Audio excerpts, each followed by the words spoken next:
No programa Encontro com Deus de hoje, vamos refletir um pouquinho sobre os Salmos 136 e 135. Certamente todos conhecemos um ou outro salmo. Alguns chegam até mesmo a decorar. Mas será que conhecemos mesmo o livro dos Salmos?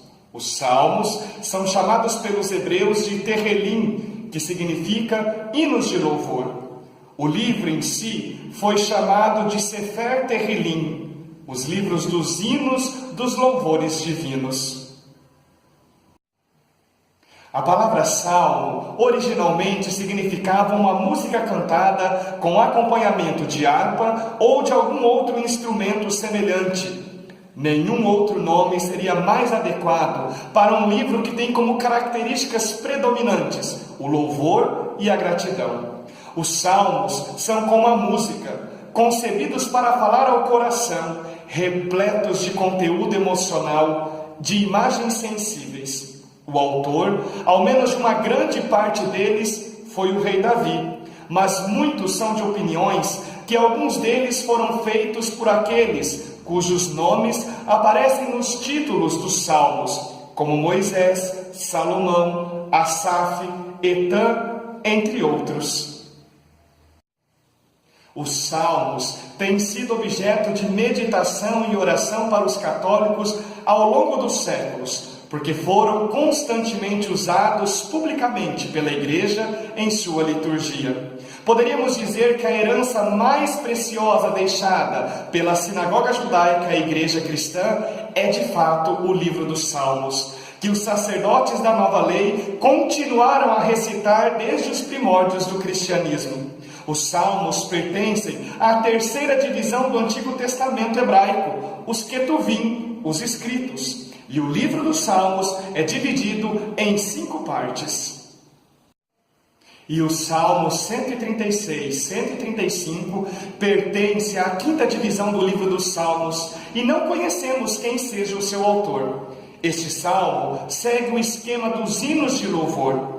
E temos aqui um hino desenvolvido em forma de ladainha. Esta ladainha, os judeus a chamam de grande Halel. Era recitada na Páscoa, após o pequeno Halel, os salmos de 113 a 118. E aqui, no Salmo 136, o salmista atribui os títulos máximos de Deus: Supremo Senhor Universal. Assim, por 3 vezes, nomeia-se o Deus, destinatário do louvor. Na primeira vez, Deus é chamado de Javé. Na segunda, Elohim, Deus dos deuses. E na terceira, Adonai, Senhor dos senhores. Javé recorda o Êxodo. As outras 2 expressões resumem um dos temas mais importantes da fé de Israel, expresso assim em Deuteronômio 6,4. Ouve, Israel, Javé, o nosso Deus, é o único Senhor. As grandes maravilhas do Senhor são resumidas em 3 ações. Fez os céus com inteligência, firmou a terra sobre as águas e fez os grandes luminares. São 9 atribuições em 3 grupos. Um quarteto cósmico dos versículos 4 a 9, um quarteto histórico de 10 a 22 e um solo cotidiano, o 25.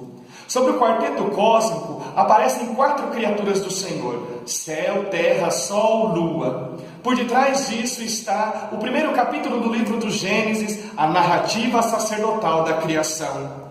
No exílio, os judeus deram-se conta de que os babilônios adoravam os astros. Aqui, eles não passam de criaturas do Senhor. Uma qualidade saliente de Deus motiva as suas diversas ações e se revela nelas. Esta qualidade é Hesed, misericórdia, lealdade, benevolência. Cada ação e cada obra revelam a misericórdia de Deus pela qual o homem reconhece e louva. Sobre o quarteto histórico, faz-se memória do êxodo do Egito. Deus feriu e arrojou os egípcios, tirou e fez passar o seu povo eleito pelo Mar Vermelho e pelo deserto, ao qual guiou e deu terra, feriu e matou os inimigos. A respeito do solo cotidiano, possivelmente faça memória do cativeiro na Babilônia, ao qual Deus se lembrou da humilhação, libertou o seu povo dos opressores e deu a cada ser vivo uma porção de alimento. Como a misericórdia de Deus é eterna, não se esgota, nem mesmo na série do Salmo. O Salmo, portanto, não termina. A ladainha fica aberta para a continuação na história.